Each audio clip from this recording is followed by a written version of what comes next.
नमस्ते सबैमा। आजको भिडियोमा पढ्नेछौँ सर्वे फर्स्टबाट एरिया क्याल्कुलेसन अलमोस्ट एभ्री एक्जाममा रिपिटेडली आस्क क्वेसन के भनेर सोध्छ। मिड ओर्डिनेट रुलबाट एरिया निकाल भन्न सक्छ, वा एभरेज ओर्डिनेट रुलबाट एरिया निकाल भन्न सक्छ, वा ट्याप्रोजोइडल रुलबाट एरिया निकाल भन्न सक्छ, नभएपछि सिम्पसन रुलबाट एरिया निकाल भन्न सक्छ। त्यसको लागि सबैवटा तरिका एउटै क्वेसनमा मैले सल्भ गरेर देखाएको छु, हेर्नु होला। The following offset were taken from a chain line to a irregular boundary line of an interval of 10 meter. 10 metre इन्टरभलमा offset ल्याएछ भने चेन लाइनदेखि 10 मिटरको ग्यापमा अफसेट ल्याएछ। अफसेट कति छ? फर्स्टमा 0 मिटरको छ, सेकेन्डमा 2.5 मिटरको छ, त्यसपछि 3.5 मिटरको छ, त्यसपछि 5 मिटरको छ, 4.6 मिटरको छ, 3.2 मिटरको छ, अनि 0 मिटरको छ। अनि त्यसपछि के भने कि compute the area between the chain line and the irregular boundary line and end offset by कुन तरिकाले? के त मिड ओर्डिनेट रुल लगाएर निकाल, के त एभरेज ओर्डिनेट रुल लगाएर निकाल, के त ट्रापेजोइडल रुल लगाएर निकाल, नभएपछि सिम्पसन। चारैवटा तरिकाबाट निकाल भनेर यसरी केही सोध्यो भने कसरी निकाल्ने त? ओर्डिनेटहरू भनेका हाम्रा के छन्? त्यसलाई एउटा ग्राफमा बनाऊ, एउटा पेपरमा बनाऊ, लाइन। ल यो हाम्रो चेन लाइन भयो। 10 मिटर पर कति छ अफसेट? 2.5 मिटरको छ।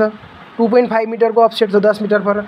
यो पोइन्टदेखि 10 मिटर पर के छ? 3.5 मिटरको अफसेट छ। फेरि 10 मिटर पर 5 मिटरको अफसेट छ। फेरि 10 मिटर पर 4.6 मिटरको अफसेट छ। फेरि 10 मिटर पर 3.2 मिटरको अफसेट छ। अनि यता 0 भयो। स्टार्टिङ फर्स्ट अफसेट 0 थियो हाम्रो।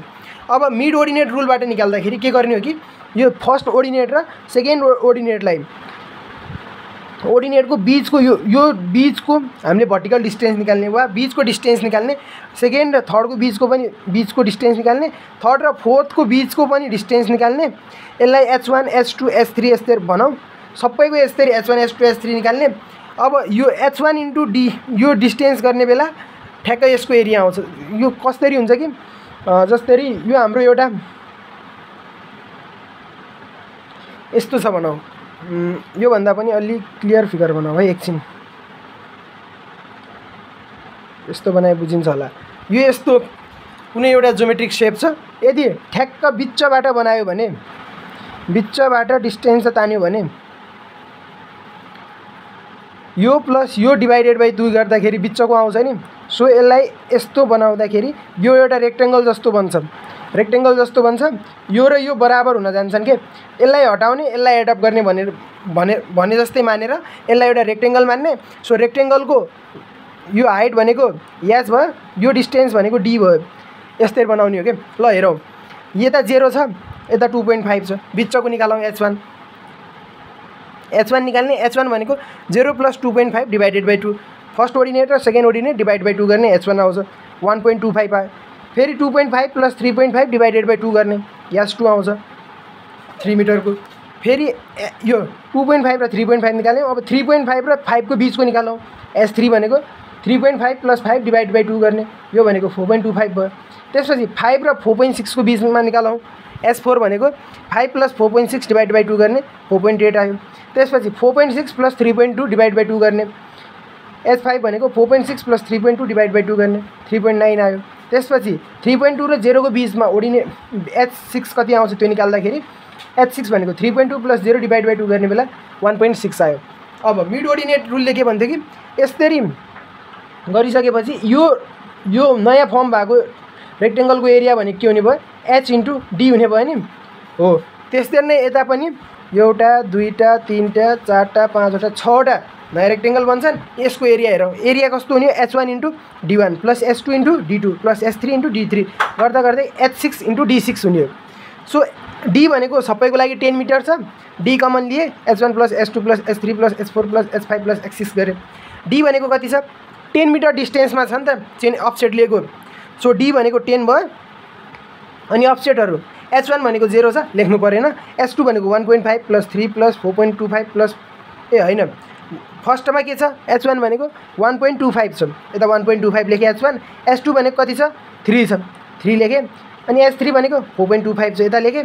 त्यसपछि H4 भनेको 4.8 छ, H5 भनेको 3.9 छ अनि H6 भनेको 1.6 छ। यसरी H1 H2 H3 लिने अनि मल्टिप्लाई गरेर सल्भ गर्दाखेरि 188 मिटर स्क्वायर आयो।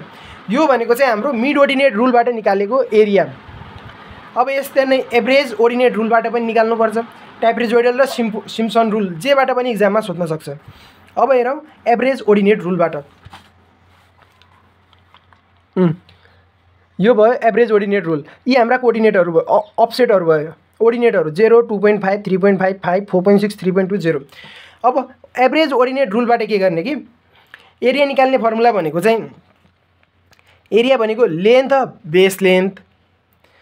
जसरी यो चेन लेन्थ भयो नि 10 मिटरमा 10 मिटरमा 10 मिटरमा 10 मिटरमा यस्तरी जहाँसम्म हामीले अफसेट नाप्यौँ त्यो सबै लेन्थको टोटल लेन्थ निकाल्ने अनि into sum of ordinate divided by कतिवटा डिभिजन भाजन त्यसमा +1 गर्ने। हाम्रो जसरी डिस्टेन्स भनेको 10 मिटर थियो नि, सो अनि कतिवटा डिभिजन भाजन 1 2 3 1 2 3 4 5 6 7 वटा ओर्डिनेट छन् भनेपछि 6 वटा डिभिजन भयो। कसरी एउटा यो 0 भयो, यो 2.5, यो 3.5, यो 5, यो 4.6, त्यसपछि यो 3.2 होला, यो 0। यसरी हेरौँ 0, 2.5, 3.5, 5, 4.6, 3.2 अनि यो 0। 7 वटा अफसेट ल्याछौँ 6 7 अनि बीचमा कतिवटा डब्बा भने 1 2 3 4 5 6 वटा डब्बा भने। सो यान भनेको 6 भयो। त्यसपछि बेस लाइन भनेको कति छ, एउटा डिभिजनदेखि एउटा अफसेटदेखि अर्को अफसेटसम्मको डिस्टेन्स 10 मिटर थियो। यो इन्डसम्म कति हुने भयो 10 + 10 20 30 40 50 60। अफसेट बेस लाइन भनेको इन्टु 6 गर्ने 60 भइहाल्यो। नम्बर अफ ओर्डिनेट भनेको चाहिँ ओर्डिनेट कति छन् 2, 2.5, 3.5, 5, 4.6 गर्दा गर्दा यिनीहरू ओर्डिनेट भनेको 7 वटा छन्। ल एरिया भनेको कति हुन्छ length of base line into sum of ordinate divided by n+1 गर्ने। यो भनेको 60 इन्टु 60 भनेको लेन्थ अफ बेस लाइन त 60 छ नि, 60 इन्टु सबै ओर्डिनेटलाई जोड्ने डिभाइडेड बाई जतिवटा ओर्डिनेट छन् त्यही नम्बर राख्दा पनि भयो। नभएपछि जतिवटा डिभिजन बने नि 6 वटा डिभिजन बने त्यसमा 1 जोड दिने। यस्तै निकाल्दाखेरि एभरेज ओर्डिनेट रुलबाट 161.143 मिटर स्क्वायर आयो एरिया। अब यो फर्मुला चाहिँ यस्तै कस्तै आयो भन्दाखेरि चाहिँ फर्मुला डिराइभ गर्दा अलि टाइम लाग्ने जस्तो भयो, त्यही भएर नेक्स्ट भिडियोमा हेरौँला। तर एभरेज ओर्डिनेटको एरिया निकाल्ने फर्मुला भनेको बेस लाइनको लेन्थ, बेस लाइन कति छ 10 20 30 40 50 60, यो टोटल लेन्थले के गर्ने ओर्डिनेटको सम गर्ने, त्यसलाई जतिवटा ओर्डिनेट छन् त्यसले डिभाइड गर्ने वा जतिवटा डिभिजन बने नि जतिवटा बक्स बने त्यसमा 1 जोड दिने। यसरी गर्ने हो एभरेज ओर्डिनेट। अब ट्रापेजोइडल रुल हेरौँ। ट्रापेजोइडल रुलमा के भन्छ कि एरिया भनेको common distance into first order plus last order divide by 2 plus remaining order. A order भन्छु ओर्डिनेट। एरिया निकाल्नको लागि यो डी यो एउटा ओर्डिनेटदेखि अर्को ओर्डिनेटसम्मको distance into first ordinate plus second ordinate divide by 2 गर्ने। त्यसपछि सम के गर्ने अरू थर्ड फोर्थ बिचमा जति पनि ओर्डिनेट छन् सबको सम गरिदिने। अब हेरौँ यो 2 थियो त्यसैले फर्स्टमै मैले एलसिएम लिदिएँ, यहाँ पनि 2 गरिदिएँ अनि एलसिएम लियो भने यस्तो हुन्छ नि। अब यो 2 लाई बाहिर पठाइदिएँ। यो भनेको 10/2 0 + 0 भयो अनि प्लस 2 इन्टु 2.5 + 3.5 + 5 + 4.6 + 3.2 गरेँ। अगाडिको र पछाडिको फर्स्ट ओर्डिनेट के थियो 0 थियो नि, त्यो नलेखे पनि भयो। सेकेन्ड ओर्डिनेट हाम्रो 2.5, थर्ड 3.5, 5 4.6 3.6 3.2 0 थियो। यसरी सबै लेख्ने। अब यो 2 को झन्झट नगरे पनि हुन्छ। अहिले 0 भएको केसमा फर्स्ट ओर्डिनेट 0 भएको केसमा चाहिँ यो 2 लाई हटाइदिँदा पनि भयो हैन। रिमेनिङ केसमा चाहिँ यस्तो गर्दा सजिलो हुन्छ। यसरी एरिया निकाल्दाखेरि चाहिँ 188 मिटर स्क्वायर आउँछ।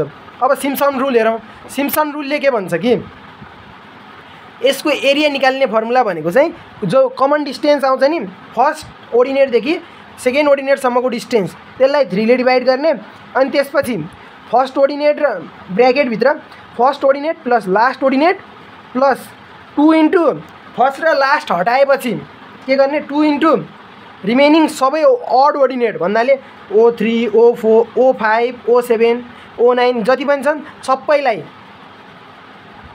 2 ले मल्टिप्लाई गर्ने। अनि जुन छ नि इभन ओर्डिनेटहरू O2 O4 यिनीहरू छन् नि तिनीहरूलाई चाहिँ 4 ले मल्टिप्लाई गर्ने।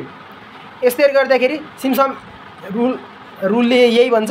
अब यसको एरिया निकाल्नको लागि यो सिम्पसन रुल चाहिँ अलि एक्युरेट हुन्छ भन्छन् र यो चाहिँ यदि इभन ओर्डिनेटहरू छन् भन्यो भने सिम्पसन रुल एप्लाई हुन्छ।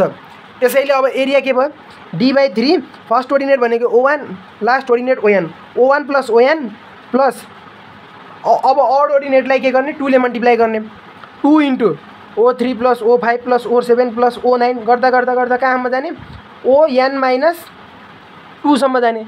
n - 2 सम्म चाहिँ किन गयौँ त यो के हुन्छ सिम्पसन रुल अडको लागि अड नम्बर अफ ओर्डिनेट भयो भने सिम्पसन रुल एप्लाई गर्ने हो। यदि अड होइन इभन छन् भनेपछि लास्टकोलाई छुट्टै निकाल्ने लास्टको ओर्डिनेटको छुट्टै निकाल्ने अनि अड बनाउने अड बनाएर यसरी गर्ने के गर्ने O3 + O5 + O7 गर्दा गर्दा गर्दै n - 1 टर्मसम्म सबैको सम गर्ने 2 ले मल्टिप्लाई गर्ने अनि प्लस 4 ले चाहिँ इभन टर्मलाई मल्टिप्लाई गर्ने O2 + O4 + O6 प्लस गर्दा गर्दै n - 1 टर्मसम्म जाने। अब हेरौँ नम्बर राखौँ d भनेको हाम्रो कति थियो 10 थियो 10 लाई 3 ले डिभाइड गर्ने O1 र ON भनेको 0 + 0 छ प्लस 2 * O3 भनेको कति छ जसरी यो O1 भयो यो भनेको O2 भयो यो भनेको O3 भयो यो भनेको O4 भयो यो भनेको O5 भयो यो O6 भयो अनि यो O7 भयो। अब हामीलाई के चाहियो O3 र 2 * O3 र O5 गर्नु हो नि O7 त गर्नु परेन 2 * 3.5 + 4.6 गर्नु हो। यता हेरौँ 2 * 3.5 + 4.6 भयो प्लस अरे यार 4 * 2.5 + 5 + 3.7 यो भनेको O2 O4 O6 भयो 4 * 2.5 यो भयो 5 + 3.2 यसरी नै 2.5 + 5 + 3.2 गर्ने। यसलाई सल्भ गर्दाखेरि एरिया आउँछ सिम्पसन रुलको 196.667। एकचोटि यसको एरिया निकाल्ने फर्मुला फेरि हेरौँ सर्ट रिभिजन ल उल्टैबाट हेरौँ ल फर्स्टमा सिम्पसनको हेरौँ सिम्पसनको निकाल्ने बेला d/3 ब्र्याकेटभित्र first ordinate plus last ordinate plus 2 * सबै रिमेनिङ अड ओर्डिनेट प्लस 4 * सबै रिमेनिङ इभन ओर्डिनेट यति गऱ्यो भने सिम्पसन रुलबाट एरिया आउँछ। होइन मलाई ट्रापेजोइडलबाट चाहिन्छ भनेपछि एरिया भनेको डिस्टेन्स एउटा ओर्डिनेटदेखि अर्को ओर्डिनेटसम्मको distance d * first ordinate plus last ordinate divided by 2 plus sum of अरू जेमा जति ओर्डिनेट छन् फर्स्ट र सेकेन्ड ओर्डिनेटका बिचका सबलाई सम गरिदिने।